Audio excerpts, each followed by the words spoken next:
I thought the giant kite was doing a pretty good job with guard duty, but I stepped forward and got ready to fight. Menshnikov rose to his feet. By all means, Sadie Kane, start your little spell. You don't understand?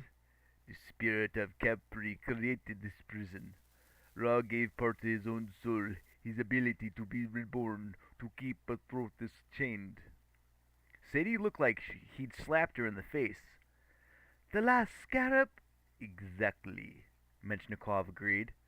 All these scarabs were multiplied from one, Capri, the third soul of Ra. My demons find it eventually, digging through the shells.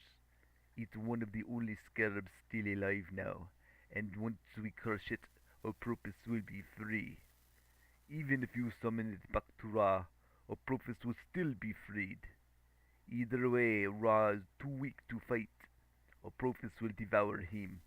An ancient prophecy is predicted, and chaos will destroy Mayat once and for all. You cannot win. You're insane, I said, my voice much deeper than usual. You'll be destroyed too! I saw the fractured light in his eyes, and I realized something that shocked me to the core. Menshnikov didn't want this any more than we did.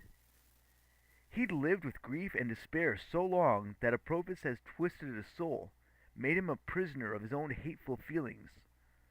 Vlad Menshnikov pretended to gloat, but he didn't feel any sense of triumph.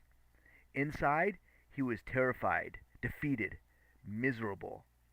He was enslaved by Aprophis. I almost felt sorry for him. We are already dead, Carter Kane, he said. The place was never meant for humans. Don't you feel it? The power of chaos is seeping into our bodies, withering our souls. But I have bigger plans. A host can live indefinitely, no matter what sickness he may have, no matter how injured he may be. A prophet has already healed my voice. Soon I will be whole again. I will live forever. A host?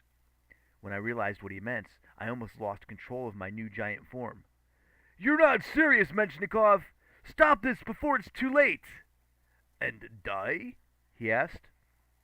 Behind me, a new voice said, There are worse things than death, Vladimir.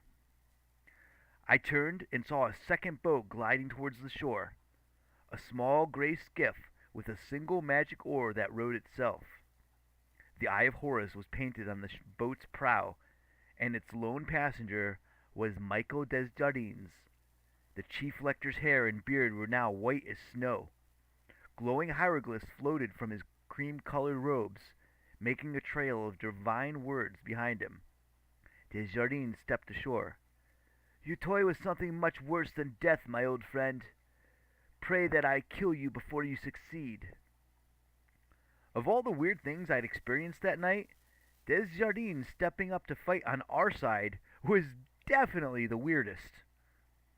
He walked between my giant hawk warrior and Sadie's mega kite like they were no big deal, and planted his staff in the dead scarabs. Surrender, Vladimir! Menshnikov laughed. Have you looked at yourself lately, my lord? My curses have been sapping your strength for months, and you didn't even realize it. You're nearly dead now. I am the most powerful magician in the world. It was true that Desjardins did not look good. His face was almost as gaunt and wrinkled as the sun god's, but the cloud of hieroglyphs seemed stronger around him. His eyes blazed with intensity, just as they had months ago in New Mexico, when he'd battled us on the streets of Las Cruces and vowed to destroy us. He took another step forward, and the mob of demons edged away. I suppose they recognized the leopard skin cape around his shoulders as a mark of power. I have failed in many things, Desjardins admitted, but I will not fail in this. I will not let you destroy the House of Life. The house? Menshnikov's voice turned shrill. It died centuries ago. It should have been disbanded when Egypt fell.